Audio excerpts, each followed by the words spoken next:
Aquí comienza Testigos de Fe, Voces de Esperanza por Radio Nova.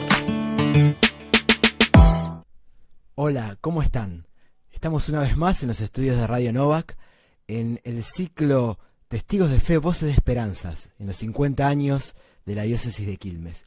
Y en este episodio estoy acompañado aquí por Ezequiel y Fran.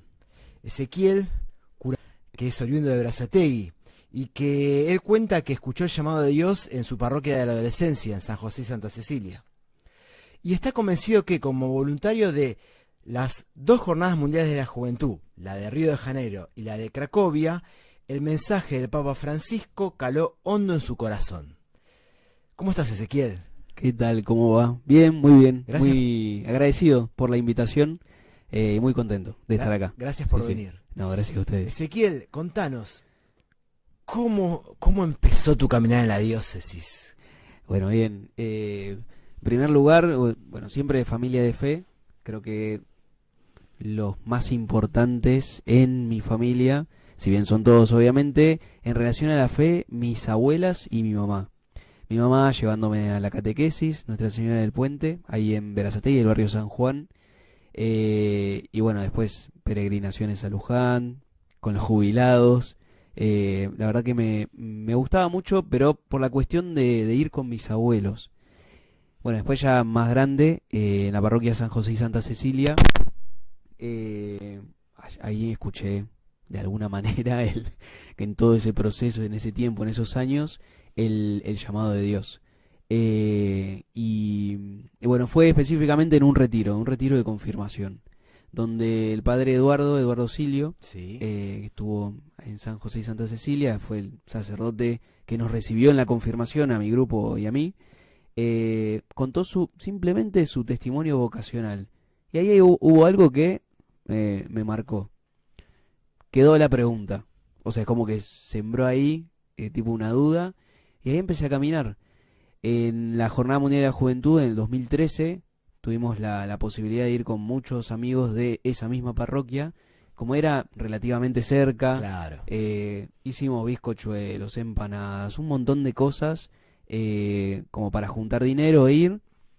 Y no sabíamos que íbamos a vivir una de las mejores experiencias de nuestra juventud, porque la realidad es que yo tenía 18 años. Claro. Muy joven, muy La joven. primera vez que salía del país, solo, todos separados, después un grupito fue juntos, pero nos encontramos allá en Río de Janeiro y nos voló la cabeza. Un Papa Francisco joven, súper activo. Hacía poco que había asumido el Nada, no pontificado. era. De hecho, nosotros nos inscribimos a esa jornada sabiendo que iba a ir Benedicto. Es Y verdad. cuando renuncia Benedicto, bueno, pensábamos que le iban a suspender a la jornada, no sabíamos, hasta que bueno, fueron para adelante y ahí explotó todo, en el buen sentido, ¿no? Y fue, yo creo que una de las cosas que más me acuerdo, más allá de las amistades que hice y que se me haya abierto la cabeza, como decir, che, la iglesia no es solamente donde yo estoy, en el grupito de jóvenes o el grupo de jóvenes solidarios y todo lo que había en Santa Cecilia en ese momento, sino que hay más, mucho más. Y me acuerdo de Francisco, me acuerdo muy bien, obviamente la famosa frase de hagan lío. Gran lío. Yo me acuerdo muy bien, yo estuve en un día de lluvia, la Catedral de San Sebastián en Río de Janeiro, Ujú. teníamos el encuentro de nosotros los argentinos con él, hicimos fila, estábamos abajo de la lluvia, entramos, lo teníamos, no sé, a 50 metros. Yo acá en Buenos Aires, yo nunca lo vi a Bergoglio, la verdad que no, nunca lo vi. De hecho, recién estaba empezando a conocer lo que era un papa, lo que era la iglesia, más, digamos, en relación a, qué sé yo, la jerarquía, Ujú. digamos, todo ese mundo, ¿no? En el que estamos. Tal cual. Bueno, pero en síntesis, recuerdo muy bien el Hagan Lío, un Francisco joven, y claro, nos abrió el corazón. O sea, después en la vigilia en Copacabana también, metete en la cancha, anda para adelante, jugá, digamos, y eso, creo que al menos a nosotros en esa adolescencia, juventud, Ujú. porque 18 años, hacernos sentir protagonistas de nuestra propia vida. Después ya un poquito más grande, en Cracovia con un poco más de esfuerzo y durante mucho más tiempo, porque fui voluntario a largo plazo, ya sabiendo que iba a entrar al seminario y trabajando específicamente en el comité organizador de la jornada, bueno, esperando un Francisco un poco más grande, más maduro, digamos, en el pontificado quizás, y con el mensaje de la misericordia a full, digamos, ¿no? Así que fue justamente el año jubilar de la misericordia. Con toda esa experiencia, Ezequiel, ¿cómo volvés a la diócesis? Bueno, fue interesante. La realidad es que yo sabía que me iba, yo me fui en enero, volví en agosto, y desde el momento en que llegué allá a Europa, yo sabía que volvía y quería volver. En ningún momento dije, che, que esto es mejor, o, digamos, disfruté muchísimo, pero yo volvía y volvía al seminario, o sea, yo sabía. Sí, después el primer tiempo, volví, eran los 40 años de la diócesis. Es verdad. En el 2016. Sí. Entonces yo creo que una de las experiencias que más me marcó fue haber ingresado al seminario en los 40 años de la diócesis y estar en estos primeros pasos también en el ministerio en los 50 años de la diócesis. ¿No? Como no sé, está interesante eso. Totalmente. Pero bueno, creo que tuve una inyección de identidad diocesana ahí en el 2016, con los 40 años, con mis compañeros del seminario, con, bueno, en ese momento nuestros formadores, Maxi, Daniel, se iba sumando Gustavo también. Bueno, nada, estaba en el profesorado. No sé Maxi, cómo... hoy actual obispo de Avellaneda, Lanús. Daniel, Sí, Daniel Moreno, actual párroco de la catedral. Gustavo Módica, animador vocacional, digamos, de acá de la diócesis. Bueno, creo que esa llegada, digamos, sí, con mucha hambre, digamos, de poder conocer más de algo donde siempre viví, que también mi familia vivió, porque mi abuela ha ido a encuentros en Brochero, en sus 50 años, digamos. Mis papás se casaron en San José y Santa Cecilia, mis abuelos paternos se casaron acá en Lourdes, digamos, como muy conectados. De hecho, mis papás se conocieron en una peregrinación en Luján. Claro. Entonces, como estaba todo ahí, servido, pero yo no lo veía, sinceramente. Entonces, con muchas ganas de poder conocer más. Y bueno, el seminario fue haciendo lo suyo, digamos, un montón de cosas. Te propongo hacer un ejercicio. A ver. Supongamos que te toca volver a una Jornada Mundial de la Juventud, ya como sacerdote, acompañando a un grupo de jóvenes. ¿Cuál es el rasgo, la característica que resaltás de la diócesis para explicarle a alguien de otro país, de otra región, de otra provincia, qué es la diócesis de Quilmes?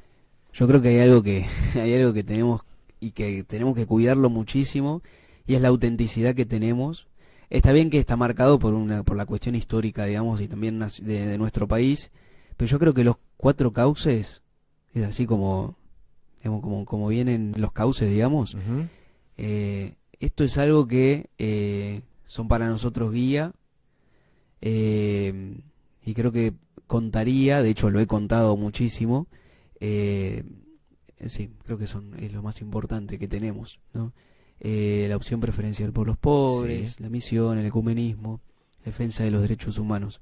Creo que son nuestras bases, y es todo el tiempo, digamos, es una novedad, porque nada, aparece, digamos, es importante. Creo que va por ahí, digamos, yo si voy a una jornada mundial de la juventud, tengo que contar lo que es la diócesis. De hecho me pasó igual en Cracovia, a ver, tener que contar, porque todos se sorprendían y me decían, che, pero vos tenés 21 años, ahora tengo, digamos, ya pasaron 10 años, claro. Entonces, digamos, tenía 21 años en ese momento, claro. En ese momento, porque yo después ingresé al seminario cuando cumplí 22, pero era ese mismo año. Tenés 21 años y estás seguro que vas a entrar al seminario después de esta experiencia. Todavía no entraste, pero sabés que vas a entrar. ¿Cómo son los curas en tu diócesis? Te preguntaban en Cracovia. Me preguntaban, ¿viste? Porque yo decía, no, qué sé yo, digamos, yo tenía lo que veía en Berazategui, en Varela, en Quilmes. ¿Qué sé yo? Digo, no sé, van en bicicleta, acompañan a la gente, tal cosa. Y claro, obviamente, una iglesia europea, digamos, sin desmerecer lo bueno que hay también, es distinto. Es distinto. Entonces sí. se sorprendían, y digamos, llamaba la atención. Entonces, bueno, y contaba esto de los cauces. Exacto. Y digo, era muy interesante, sigue siendo muy interesante. Me parece que sí, que tenemos que ir por ese lado. Y seguiría contando y seguiré contando hasta que me muera, y llevando adelante esto, me parece. Me parece que es para nosotros como la guía, lo más importante, obviamente, con Jorge Novak, ¿no? A propósito, el padre obispo Jorge Novak, vos, ¿qué mensaje le dejás hoy a los jóvenes de la diócesis? A ver, qué interesante, digamos. En primer lugar, algo que también me aconsejaban a mí, una vez que ingresé al seminario, que fueron sí casi 10 años, muy intensos, pero con mucha serenidad y con mucha alegría siempre, siempre con mucha alegría.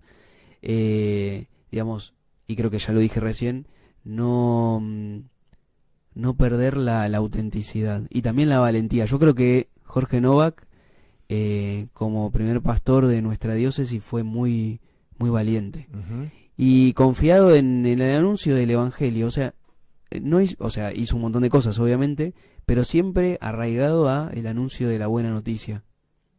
Y como persona bautizada, supo anunciar y denunciar, digamos. Y yo creo que eso es importantísimo. Es importantísimo. En todo sentido. No sé, a mí me pasa en el aula, en el colegio, en el trabajo, en las homilías, tipo en la reflexión del Evangelio, en la catedral, donde sea, en la familia también, poder ser profeta, que es así, claro, digamos, ¿no? Claro. Como bautizado. Pero sí, en concreto, poder ser auténtico, digamos, poder respetar nuestra propia identidad diocesana, nuestra identidad como hijos e hijas de Dios, llevar adelante los 4 cauces, que sean como una novedad constante, estudiarlos, poder anunciarlos, poder cuidarlos. Me parece que son varias cosas, pero que hacen un combo interesante que nos marcan a nosotros como gente de la diócesis de Quilmes, ¿no? Como pueblo que peregrina en la diócesis de Quilmes. Y eso está buenísimo, y creo que es motivo de alegría, de entusiasmo y de, como bueno, anda para adelante. Sí, para adelante. Sí, sí, completamente. Me parece que es importante. Es más, yo me escucho hablar ahora, por ejemplo, y claro, este pibe que volvía de esta experiencia tan grande, yo digo lo de Cracovia porque fue tiempito antes de entrar al seminario. Uh-huh. Podría haber sido otra cosa, ¿no? Pero bueno, justo fue eso, como esa experiencia que me voló la cabeza también, con Francisco, uh-huh, porque él estuvo ahí con nosotros, y bueno, nada, digo, ya me perdí en todo lo que estaba diciendo, pero que digo que sigue siendo una novedad, sigue siendo motivo de alegría y me entusiasma, me sigue entusiasmando. Es clave eso. Me quedo con esto que dijiste recién, ¿no? Anuncio y denuncia, ¿no? Sí. Que es un ejemplo que nos deja el padre obispo Jorge Novak, nuestro primer obispo, ¿no? Bueno, Ezequiel, la verdad que qué bueno escucharte, qué bueno escuchar tanta energía y esto que dijiste varias veces, nunca perder la alegría. Sí, completamente. Creo que también esto, yo cuando empecé la búsqueda, me acuerdo que me confesé con un sacerdote y le digo, bueno, quiero ser cura, y se empezó a reír, ¿no? Y dice, bueno, sos chico, tenía 17 ahí, pero anda fijándote, me dice, busca un carisma, algo que te llame la atención, anda haciendo un discernimiento, acompañate con tu párroco y demás. Pasó mucho tiempo, ¿no? Después, pero claro, yo me acuerdo que ni bien me dijo eso, él me había mencionado algunas congregaciones, la que me quedó a mí fue los salesianos, digamos, porque dije, educación, jóvenes, bueno, me copa, yo quería hacer un profesorado de inglés en ese momento, y claro, estén siempre alegres, me quedó ahí. Yo creo que hay algo que, sí, no sé, como que es algo que me toca, digamos, en el corazón, y que a pesar de las dificultades está la alegría de la buena noticia del Evangelio, y creo que hay que ir ahí todo el tiempo. Y en eso creo que no quiero, digamos, como meter, digamos, también mi, no sé, qué sé yo, digo, en la juventud también me acompañó mucho Don Bosco, a mí. Y aparte, uno va buscando y en todo lado aparece un salesiano por ahí, ¿viste? Qué sé yo, después pensaba, no sé, en Corrientes, mi abuelo jugaba la pelota con los salesianos, ¿viste? De repente era como que estaban por todos lados. Pero bueno, los quiero mucho, obviamente, y formaron parte de mi discernimiento inicial también, porque yo charlé con un sacerdote salesiano y se ve que algo me quedó. Digamos, que creo que la alegría que también animaba de Don Bosco está, a pesar de todo, las dificultades y demás. Así que un poco eso, es una banda. Muchas gracias, Ezequiel. La verdad que fue un gustazo conversar con vos en este episodio de este ciclo que llamamos Testigos de Fe, Voces de Esperanza, en estos 50 años de la diócesis de Quilmes. Muchas gracias y hasta el próximo episodio. Muchas gracias. Operación técnica, Juan Valgrán. Idea y producción, Sebastián Arrió. Entrevistas, Nicolás Mirabé. Locución, Claudio Ortega. Grabado en los estudios de Radio Nova. Directora ejecutiva, Norma Díaz. Diócesis de Quilmes, Provincia de Buenos Aires.